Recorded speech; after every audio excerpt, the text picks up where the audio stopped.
شعب مصر اللي أنا واحد منهم، القليل منهم قلة قليلة اللي كان ماشي في الغلط ومكمل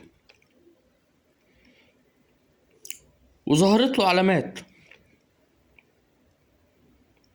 وربنا كرمه ومشي في الصح.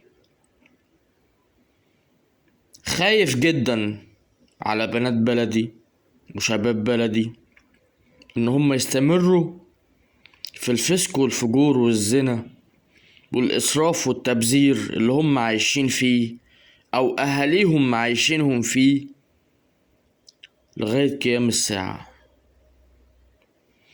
ربنا يسترها علينا يا رب، ويفوقوا ويتعظوا قبل النهاية.